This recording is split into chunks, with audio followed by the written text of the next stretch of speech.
কাপড়নগর নামক ছোট্ট এক গ্রামে এক কাপড় বিক্রেতা তার দুই স্ত্রীকে নিয়ে বসবাস করত। এত বেলা হয়ে গেলেও এই থালা বাসনগুলো এখনো ধোয়া কেন হলো না? সারাদিন ঘরের মধ্যে বসে বসে শুধু ফাঁকিবাজি করো। না রে ছোট, আমি তো গরুর গোবরগুলো পরিষ্কার করছিলাম, এরপরেই থালা বাসনগুলো ধুয়ে নিতাম। এই আর কি, ঘরের কাজ তো আর কম থাকে না রে, একা একা সব করতে হয় আমায়। হয়েছে হয়েছে, অত ন্যাকামো কথাবার্তা বলো না। জন্মের পরপরই তো মা বাপকে গিলে খেয়েছো, তারপরেই অপয়া মুখ নিয়ে আবার আমার সতীন হতে এসেছো। অপয়া মেয়ে ছেলে কথাকার। আমি তোর দুটো পা ধরে ক্ষমা চাইছি ছোট, তুই যা যা কাজ করতে বলবি সব করে দিব, তাও সকাল সকাল মা বাপ তুলে কথা বলিস না রে, বলিস না। হ্যাঁ হ্যাঁ, সেটাই ভালো। চুপচাপ এইসব কাজকর্ম করে রান্নাঘরে গিয়ে আমার জন্য হলুদ বেটে আনো। ইস, কত দিন হলো মুখে হলুদ লাগাই না।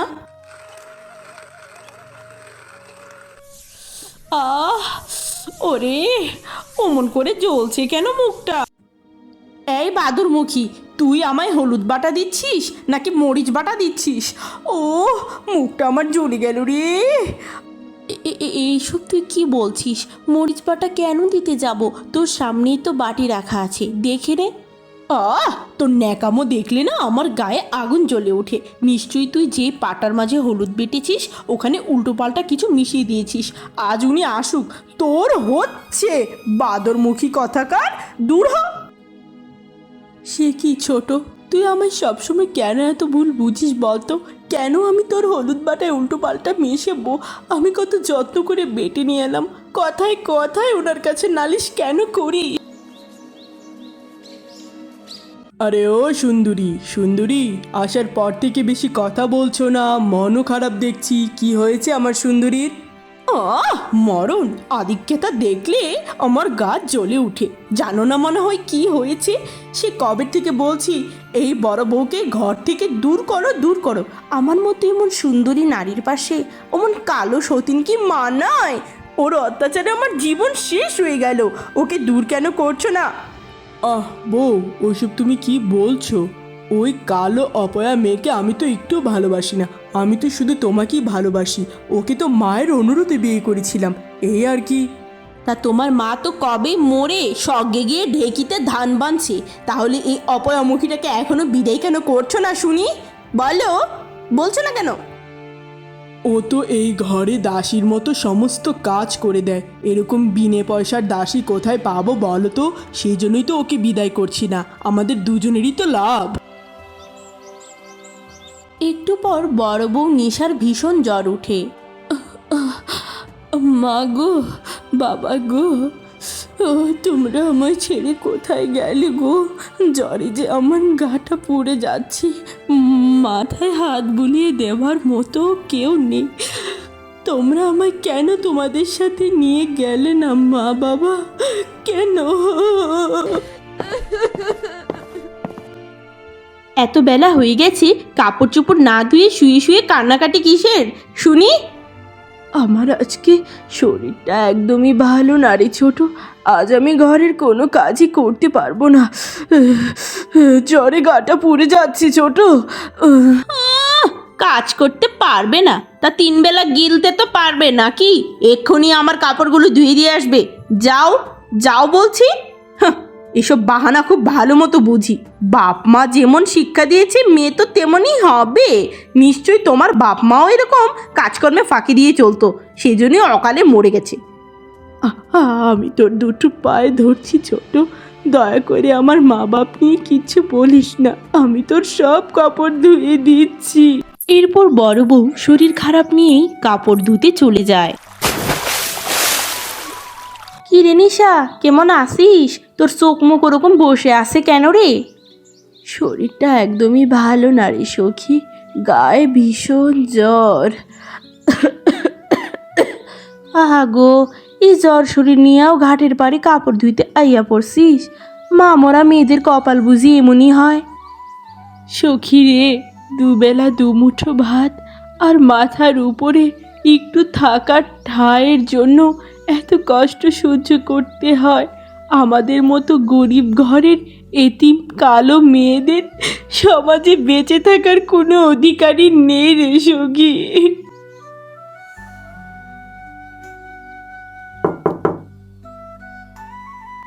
আরে মিনতি যে, কেমন আছিস সখী, কতদিন পর?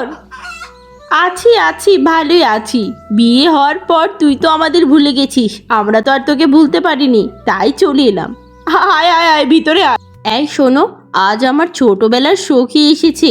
তুমি আজ দুপট চাল বেশি বসাও আর নানান ধরনের খাবারের আয়োজন করো। হ্যাঁ রে, আমি তো সখীর গলার আওয়াজ পেয়েছি, তাই আগে থেকেই আমি বেশি বেশি আয়োজন করছি। তুই চিন্তা করিস না, তুই যা রে। হ্যাঁ, ভালো হলেই ভালো। আমার সখী এতদিন পর আমার বাড়ি এসেছে, যদি কোনো উল্টাপাল্টা হয় তোমার 12টা বাজিয়ে দিব, বুঝেছ? এই যে নিশা, দেখ, তুই তো সাজগোজ অনেক পছন্দ করিস, তাই তোর জন্য আমি গহনা আর কিছু সাজের জিনিস এনেছি। দেখ দেখ কেমন হয়েছে বল। দেখে তো মনে হচ্ছে এগুলো একটু সস্তা প্রকৃতির, আমি যদিও দামিগুলো ব্যবহার করি। আমার যা সামর্থ্য ছিল তাই নিয়ে এসেছি। তা তুই এত দামি মানুষ, দামি জিনিস ব্যবহার করিস, কালো সতীনটাকে এখনো তাড়াতে পারলি না কেন? হ্যাঁ বল। ছোটবেলার মতো আমায় খোঁচানোর অভ্যাস তোর এখনো গেল না, তাই না? তা আমি তোর মতো এত গাধা না, বুঝেছিস? ওর মতো বিনে পয়সার চাকরানিকে কেউ তাড়ায়? বুঝলাম, তোর সাথে কথায় পারা যাবে না বাবু। তা কতক্ষণ হলো এলাম, নাস্তা পানি কিছু খেতে দিবি নাকি? ঠিক সেই মুহূর্তে বড় বউ নাস্তা নিয়ে সেখানে হাজির হয়। এই যে ছোট, তোদের নাস্তা তৈরি হয়ে গেছে, গরম গরম নাস্তা খেয়ে নে তোরা। এতক্ষণ লাগে নাকি কয়টা নাস্তা বানাতে? সে কখন আমার সখীটা এসেছে। এতগুলো রান্না একা হাতে করতে একটু তো সময় লাগে রে বল। দূর দূর, ওসব অজুহাত বাদ রেখে জলদি জলদি ওকে খাবারগুলো দাও। এরপর নিশা খাবারগুলো খাটে রেখে দেয়, সঙ্গে সঙ্গে মিনতি খাবারগুলো খেয়ে মুখ থেকে ফেলে দেয়। আরে সখী, কি হলো? খাবারগুলো মুখ থেকে ফেলে দিলি কেন? হ্যাঁ বল, কি খাবার খাওয়ালি রে? এরকম নুনে পোড়া খাবার তো বাপের জন্মে খায়নি। এই, তোমাকে না বলেছিলাম অন্তত আজকের দিনে যেন কোনো ঝামেলা না হয়, তুমি তাই করলে, তাই না? ইচ্ছে করে করেছো? না রে, আমি ইচ্ছা করে করিনি ছোট, আমি মনোযোগ দিয়েই সবকটা রান্না রেঁধেছিলাম। কি করে যে কি হলো আমি তো বুঝতে পারছি না। ও, তার মানে কি আমি মিথ্যা কথা বলছি নাকি? সখী, এতদিন পর তোর বাড়ি এত কিছু নিয়ে এলাম আর তুই আমার এমনভাবে আপ্যায়ন করলি, আমার তো ভাবতেই লজ্জা লাগছে।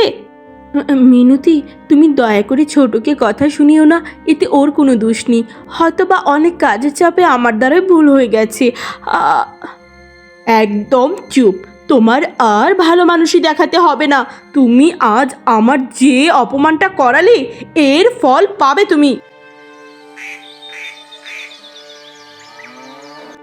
আমার ভুলের জন্য তোমরা দয়া করে আমায় এত বড় শাস্তি দিও না, আমায় এই বাড়ি থেকে তাড়িয়ে দিও না। এই বাড়ি ছাড়া আমার যে যাওয়ার আর কোনো জায়গা নেই। আর ওসব কথা বলে কোনো লাভ নেই। তোমার মতো অপয়া মেয়ের এই ঘরে আর কোনো জায়গা নেই। আজ তোমার জন্য আমার বান্ধবীর সামনে আমার মান সম্মান আর কিছুই রইল না। হ্যাঁ গো, কিছু বলছো না কেন তুমি? হ্যাঁ, এতদিন তোমাকে ছোট বউয়ের সুবিধার জন্যই এই বাড়িতে রেখেছিলাম। মা মরার পরেই তো তোমায় ঘাট ধাক্কা দিয়ে বের করে দিতাম। এখন যেহেতু ছোট বউয়ের আর সুবিধা হচ্ছে না, তোমার আর থাকারও প্রয়োজন নেই। বেরিয়ে যাও এই বাড়ি থেকে, বেরিয়ে যাও বলছি। তোমার মুখ আর দেখতে চাই না আমি। যাও, চলে যাও এখান থেকে। তোমরা যে যাই বলো না কেন, আমি এই বাড়ি ছেড়ে কোথাও যাব না। এই বাড়ি ছাড়া যে আমার যাওয়ার আর কোনোই জায়গা নেই। আমার স্বামীর বাড়িতে আমি থাকবো মানে থাকবো, ব্যাস। তবে রে, আমার স্বামী? কে তোর স্বামী? দাঁড়া, মুখে মুখে কথা বুঝাচ্ছি মজা। আর থাকবি? আর থাকবি নাকি বল? থাকবি?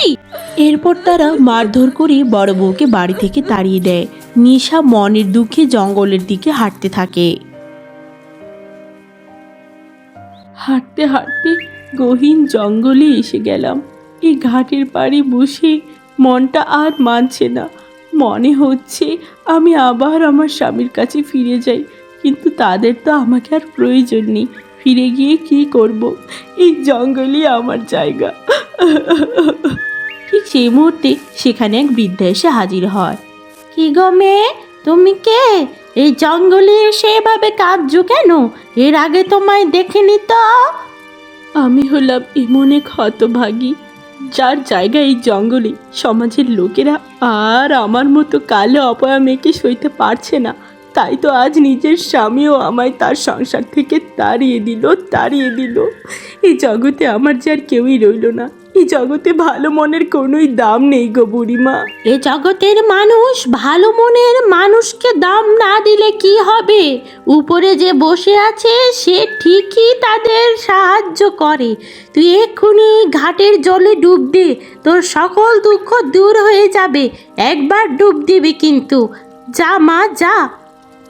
এ কি বলছো গো বুড়িমা? এই পোড়া কপালির কপাল এই ঘাটের জলে ডুব দিলেই কি সুখের সাগরে ভেসে যাবে? তা কি হয়? আমার কথায় বিশ্বাস রাখ মা, যা বলছি তা কর। এরপর নিশা সেই নদীর জলে একবার ডুব দেয়। ওঠার সঙ্গে সঙ্গে সে পরম সুন্দরী নারীতে পরিণত হয়ে যায়। কি ব্যাপার লালমোহন? আমার স্ত্রী গর্ভবতী বলে গত সপ্তাহে তোমার দোকান থেকে বেশ কয়েক সেট কাপড় নিলাম। তার জন্য কাপড় নেওয়ার কয়দিনের মাথাতেই রং উঠে গেছে, কাপড় ছিঁড়ে গেছে। আসলে এরকম অভিযোগ এর আগে কেউ আমায় দেয়নি। কদিন যাবৎ নতুন দর্জি রেখেছি, সে হয়তোবা কিছু একটা ঘাপলা করছে। আমি আপনাদের টাকা ফেরত দিয়ে দিচ্ছি পঞ্চায়েত বাবু, কেমন? না না না, তোমার টাকা আর আমাদের ফেরত নেওয়ার প্রয়োজন নেই। তবে তুমি যে এরকম জোচ্চুরি করছো, আমার গ্রামে এসব চলবে না। তোমার ব্যবসা তুলে দেব। না না না মালকিন, ক্ষমা করবেন, আমায় ভুল বুঝবেন না। আমায় আরেকটি সুযোগ দিন, এরকম ভুল আর হবে না। আমি হলাম এই গ্রামের পঞ্চায়েত। তুমি আমার সাথে এরকম ঠকবাজি করার সাহস করলে কি করে লালমোহন? তোমার ব্যবসার 12টা আমি বাজিয়ে দেবো। এই কি, আমি কি স্বপ্ন দেখছি নাকি এই সবই বাস্তব? আমার এমন দুধে হালতা গায়ের রং, মাথা ভর্তি এলো কেশ, এইসব কি করে হলো? বুড়িমা, আপনি কি জাদু জানেন? তুই যেমন ভালো মানুষ, তুই আজীবন যেমন কর্ম করেছিস, বিধাতা তোকে আজ ঠিক তারই ফল দিয়েছে মা। সবই তোর কামাই। বাড়ি ফিরে যা। এরপর নিশা বাড়ি ফিরে যেতে থাকে। গ্রামের সবাই তার সৌন্দর্য দেখে অবাক হয়ে গেছিল। কি গো, তুমি কাজের লোক দেখছো না কেন? ঘরের কাজকর্ম কি আমি করতে পারি বলো? আমার সুন্দর হাতগুলো নষ্ট হয়ে যাবে না? হ্যাঁ, দেখো বউ, এই মুহূর্তে কাজের লোক খোঁজা আমার পক্ষে সম্ভব না। মাইনে দিয়ে কাজের লোক রাখার মতো সামর্থ্য আমার নেই। এমনিতেই ব্যবসার পরিস্থিতি ভালো চলছে না। মানে কি বলতে চাইছো? তোমার ব্যবসার পরিস্থিতি ভালো চললো কি চললো না সেটা দিয়ে তো আমার কিছু যায় আসে না। কাজের লোক না রাখলে ঘরের কাজগুলো কে করবে শুনি? তোমার সংসারের কাজ তোমাকেই করতে হবে। এখন তো আমার মনে হচ্ছে বড় বউ তোমার থেকে 1000 গুণে ভালো। সে দেখতে কুৎসিত হলেও সে অনেক গুণী ছিল। অন্তত সংসারের কাজ নিয়ে এমন করতো না। কি রে ছোট, কেমন আছিস? চিনতে পারছিস আমায়? এই, কে তুমি? আমায় ছোট বলে ডাকছো কেন? হ্যাঁ, কে তুমি বলো? হ্যাঁ, আমায় চিনতে পারছিস না? আমি তোর বড় দিদি নিশা রে, নিশা। আমি ফিরে এসেছি। হ্যাঁ গো, তুমি কোথায়? দেখো, আমি ভূত দেখেছি মনে হচ্ছে। সঙ্গে সঙ্গে ভিতর থেকে লালমোহন বেরিয়ে আসে। আরে নিশা বউ, তুমি তুমি এত সুন্দরী কি করে হয়ে গেলে? তোমরা সবাই আমায় তাড়িয়ে দিলেও বিধাতার কৃপা দৃষ্টি সবসময় আমার উপর ছিল। তার বদৌলতি আজ আমি এমন হলাম। বিধাতার কৃপা দৃষ্টি না ছাই, কোত্থেকে না কোত্থেকে জাদুটোনা করে এই সংসারে উড়ে এসে জুড়ে বসেছিস আমার স্বামীর মাথা নষ্ট করার জন্য। বেরিয়ে যায় এখান থেকে। আমি কোথাও থেকে জাদুটোনা করিনি ছোট। আমি যা হয়েছি, যা পেয়েছি আমার কর্মফলেই পেয়েছি। আর আমার স্বামীর সংসারে আমি থাকবো কি থাকবো না সেটা আমার স্বামী আমাকে বলবে। তুই বলার কে শুনি? আমি বলার কে মানে? আমি হলাম আমার স্বামীর একমাত্র স্ত্রী। আমার কথাই তার কথা, বুঝেছিস? ছোট বউ শান্ত হও। বড় বউ, তোমায় তাড়িয়ে দিয়ে আমি অনেক বড় ভুল করেছি। তুমি যাওয়ার পর আমি বুঝতে পারছি। তুমি দয়া করে এই সংসারে থেকে যাও। তোমার মতো রূপবতী গুণী বউ এই জগতে আর একটিও নেই। আর ছোট বউ, তুমি এখন থেকে বড় বউয়ের সাথে আর ঝগড়াঝাটি করবে না। দুজনে মিলেমিশে সংসার করবে। এমনিতেই আমার মন মানসিকতা বেশি একটা ভালো নেই, বুঝেছো? হ্যাঁ গো, তখন বললে তোমার মন মানসিকতা বেশি একটা ভালো নেই। কি হয়েছে তোমার, আমায় বলতে পারো তুমি। কি আর বলবো বউ, বলো তো। পুরাতন দর্জিটা চলে যাওয়ার পর নতুন যে দর্জি রেখেছি সে আমার কাপড়ে কোনো একটা ঘাপলা করছে। আমার সেটাই মনে হচ্ছে। খদ্দের কমে যাচ্ছে, ব্যবসাটাও উঠে যাবে মনে হচ্ছে। কি যে করি, ভালোই লাগছে না। সংসারটা কি করে যে চালাবো, এই ব্যবসার উপরেই তো সব, বুঝতেই তো পারছো। ও, এই ব্যাপার। তা গ্রামের মাঝে আমার পরিচিত এক চাচা আছে, নাম হচ্ছে কুদ্দুস। সে অনেক ভালো কাপড় বানায়। আমরা যদি তাকে কিছু মাইনে দিই, সে অনেক ভালো কাপড় বানিয়ে আমাদের দিবে। সেগুলো আমরা আগের চেয়ে বেশি দামে বিক্রি করতে পারবো। তার কাপড়ের নিত্য নতুন ডিজাইনও হয়। আরে বাহ, তাই নাকি? এই তো খুবই ভালো সংবাদ। তাহলে তুমি কাল সকালে বিষয়টা দেখো। পরদিন সকালে নিশা কুদ্দুস চাচাকে দিয়ে সমস্ত কাপড় বানিয়ে নেয়। এই কয়দিন সংসারের কাজ করতে করতে আমার চেহারায় ছিটি পড়ে গেছে। যা তো আমার জন্য হলুদ বেটে নিয়ে আয়, আমি হলুদ বাটা দেব। আজ আমার অত সময় নেই ছোট। উনার কাপড়ের দোকানে আমায় এক্ষুনি যেতে হবে। উনার কাপড়ের দোকানের জন্য তো উনি আছে, ওখানে তোর কেন যেতে হয়? সবই তোর কাজ ফাঁকি দেওয়ার বাহানা। না, ওইসব কিছুই না। নিজের স্বামীর বিপদে তার পাশে দাঁড়ানোটাই স্ত্রীদের পরম ধর্ম, যেটা তোর জানা নেই, বুঝেছিস? ধীরে ধীরে লালমোহনের দোকানে আবার আগের মতো খদ্দের আসতে শুরু করে। এভাবেই তার দোকানে ভীষণ পরিমাণে লাভ হতে থাকে এবং তারা সেই টাকা দিয়ে সুন্দর একটি বাড়ি তৈরি করে নেয়। নিশা, তুমি ছিলে আমার ঘরের লক্ষ্মী। তোমার বদৌলতে আজ আমার এত সুনাম, এত খ্যাতি। আর এই ঘরের লক্ষ্মীকে আমি একদিন তাড়িয়ে দিয়েছিলাম। বড় বউ আর লালমোহনের ভালোবাসা দেখে ছোট বউ হিংসায় জ্বলে যেতে থাকে। আমি এত সুন্দরী হয়েও নিজ স্বামীর এত ভালোবাসা পেলাম না। ওই অপয়াটা দুদিন ধরে সুন্দরী হয়ে যে পরিমাণ ভালোবাসা পাচ্ছে, না, আমার এসব সহ্য হচ্ছে না। যে করেই হোক ওই অপয়ার একটা ব্যবস্থা করতে হবে। পরদিন সকালে হঠাৎ এক বৃদ্ধা বাড়িতে আসে। বাড়িতে কেউ আছো? একটু দয়া করে এদিকে এসো, আমি যে ভীষণ ক্ষুধার্ত। কেউ আছো? এমনিতেই কাজ করে করে কুলোতে পারছি না, তার উপর তুমি কে গো বুড়ি, ওরকম ফাটা গলায় ডাকছো কেন? আমি খুবই ক্ষুধার্ত মা, দুদিন ধরে কিছুই খাইনি। আমায় দুমুঠো খেতে দে, ঈশ্বর তোর মঙ্গল করবেন। দে রে মা, দে। মরণ! এমনিতেই সতীনের জ্বালায় অতিষ্ঠ। সারাদিন ঘরের কাজ করতে করতে সুন্দর হাত নষ্ট হয়ে যাচ্ছে, আর আমার কষ্টের রান্না করা খাবার আমি তোকে দিব বুড়ি? যা, সর এখান থেকে, সর বললাম। সরতে বলছি কিন্তু, দেখতে ইচ্ছা করছে না তোকে আমার। তবে রে হিংসুটে স্বার্থপর মেয়ে, ঈশ্বরের জীবের উপর যেজন দয়া করে না, তার উপর ঈশ্বরও কোনোদিন দয়া করবে না। তোর পরিণাম এমন হবে যে তোর চোখের জলে বন্যা হবে। তবে রে খাটাস বুড়ি, আমার বাড়িতে বসে আমাকে অভিশাপ দিচ্ছিস? এক্ষুনি যা, না হলে তোর কুজো পিঠ আরো গুজো করে দিব।